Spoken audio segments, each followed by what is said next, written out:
শুভেন্দুবাবু আমার চেয়ে বয়সে বড়, তিনি যদি আমাকে নর্দমা বলে আনন্দ পেয়ে থাকেন আমি তাকে শুভেচ্ছা জানাই। মায়ের মন্দিরে পুজো দেওয়ার পর আমাকে নর্দমা বলেছেন, কত ভক্তি চিন্তা করুন, মায়ের কাছে পুজো দিয়ে আমাকে নর্দমা বলেছেন।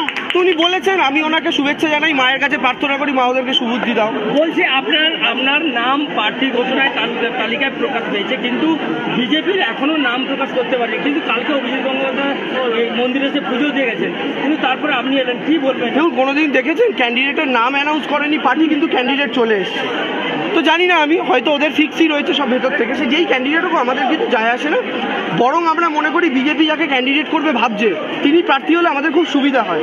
দেখুন, আমি বিশ্বাস করি, আমি আবার বলছি, একজন 61 বছরের ব্যক্তি দুদিন আগে বিচারপতি ছিলেন, আজকে তিনি রাজনীতির ময়দানে এসছেন, তিনি আবার কোন দিন তার মুড চেঞ্জ হবে, তিনি আবার বলবেন আমি রাজনীতি করব না। মানুষ যদি ভোট দেন ওনাকে, তারপরে কপাল চাপড়াতে হবে। তা আমাকে যদি মানুষ নির্বাচিত করেন, 5টা বছর পাশে পাবেন, একটা 28 বছরের ছেলে ছুটে ছুটে প্রত্যেকটা বাড়ি কাজ করতে পারবো। তাহলে আমার এই ভরসা নিজের উপরে আছে।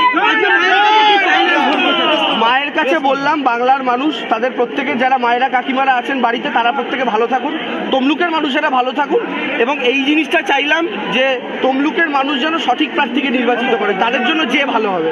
মা যদি মনে করেন আমি তাদের জন্য কাজ করতে পারবো, মা আমাকে জেতাবেন, নাহলে অন্য কাউকে জেতাবেন। মায়ের কাছে আমি বলেছি, মা এই দায়িত্ব তোমার, তুমি ভালো প্রার্থীকে জিতিও। চন্দন বর্গনামা ছবিটা দেখি, বর্গনামা ছবিটা দেখ, কি বলছেন? ছবিটা দাও, পিছনে দাও, বলুন। এখন তো প্ল্যান আছে একটু নেতৃত্বদের সাথে মিটিং করার আছে, তারপরে আপনার বুথ স্তরেরও যারা গ্রাম পঞ্চায়েত থেকে শুরু করে সদস্যরা আছেন, প্রধানরা আছেন, তাদের সাথে একটা মিটিং রয়েছে। আজকে আপাতত এই কটা প্ল্যানিং, কাল থেকে জেলা সফর, কাল থেকে বিভিন্ন বিধানসভা সিটে সফর শুরু হবে। মোট কথা আমি আবার বলছি আপনাদের যে আমরা কিন্তু নিশ্চিত, এখন থেকে আমরা ভিক্টরি সাইন দেখাচ্ছি, আমরা কিন্তু নিশ্চিত আমরা জিতছি। আমরা এই জায়গা থেকে এবং এখানে মানুষের সমর্থন, আপনি মানুষের চোখের রিয়াকশন দেখুন, মানুষ আমাদের সঙ্গে। আমি বলছি, অভিজিৎ গঙ্গোপাধ্যায় এরাই কখন এসছেন কিনা জানি না, কিন্তু বিধানসভা নির্বাচনে আমি কমপক্ষে 60 থেকে 70 বার তমলুকে মিটিং করেছি, শুধুমাত্র তমলুক থেকে শুরু করে তমলুক লোকসভার অধীনে। আমি এখানকার নেতৃত্বদের চিনি, এখানকার মানুষের সাথে আমার পরিচয় আছে, এখানে আমি প্রচুর মিটিং মিছিল করেছি, এবং আমি রাজনীতির লোক, আমি রাজনীতির মঞ্চটাকে জানি, আমি ফ্যান্সি দুনিয়া থেকে রাজনীতির ময়দানে আসিনি। ফলে মানুষের জন্য কাজ কিভাবে করতে হয়, কিভাবে রাজ্য সরকারের থেকে কাজ ছিনিয়ে আনতে হয়, কিভাবে কেন্দ্রীয় সরকারের থেকে কাজ ছিনিয়ে আনতে হয়, সেটা আমার জানা আছে। সূর্যকান্ত মিশ্র গতকাল বলছে, যারা সিপিএম থেকে মুখ ফিরিয়ে তৃণমূল এবং বিজেপিতে গিয়েছে, আমাদের ভুল হয়েছে, আপনারা দয়া করে ফিরে আসুন। সিপিএম এর কাছে আর কেউ ফিরবে না, সিপিএম এর কাছে আর কেউ ফিরবে না, সিপিএম এর কাছে কেউ ফিরবে না, এটা সিপিএম এর নেতারাও নিজে জানেন, কারণ তারা নিজেদের সর্বনাশ নিজেরা করেছে, নিজেদের পুরো ভোটটা বিজেপিতে বিলিয়ে দিয়েছে। আমরা তো বলিনি বিজেপিতে বিলিয়ে দিন, সূর্যকান্ত বাবুরাই বিলিয়ে দিয়েছেন, তো তাদের শুভেচ্ছা রইল। সিএ হলো এনআরসির একটা ফাঁদ। সিএ প্রত্যেকে জেনে রাখুন, যারা ভাবছেন যে আমি হিন্দু, আমার সিএতে কিছু হবে না, আসামে কিন্তু 16 লক্ষ হিন্দু বাঙালি, তাদেরকে এনআরসি করে বাদ দিয়েছে, আর সিএ হচ্ছে এনআরসির পূর্ববর্তী ধাপ।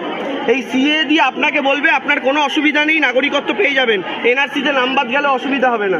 তারপরে এনআরসিতে যখন নাম বাদ যাবে তখন দেখবেন সিএতে আর নাম তোলাতে পারছেন না। আসামে কিন্তু এটা হয়নি। তা আমি আপনাদেরকে বলছি, খুব সমস্যার এটা একটা জিনিস, তাই প্রত্যেকের আমার মনে এটা নিয়ে আন্দোলন করা উচিত, সতর্ক থাকা উচিত। আর সুজন চক্রবর্তী বলছেন যে 2 পয়সার তৃণমূলে যে প্রার্থী হচ্ছে 2 পয়সার চাই না, তার কথা বাদ দিন। সুজনবাবুও 2 পয়সার বলেছেন, শুভেন্দুবাবু নর্দমা বলেছেন। দেখুন, আমি কাউকে এখনো আক্রমণ করিনি, ব্যক্তিগত স্তরে আক্রমণ করিনি।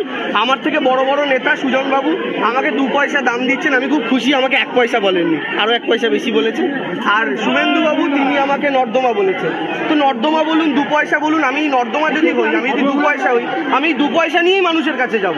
মানুষ 2 পয়সা গ্রহণ করে নাকি মানুষ অন্য কিছু গ্রহণ করে, সেটা মানুষ বিবেচনা করবে। আমি তাদেরকে আবার শুভেচ্ছা জানাচ্ছি, আপনাকে জমায় যত খুশি গালাগাল করুন, আমি স্বাগত জানাচ্ছি, সব বিচার বর্গভীমা মা করবে।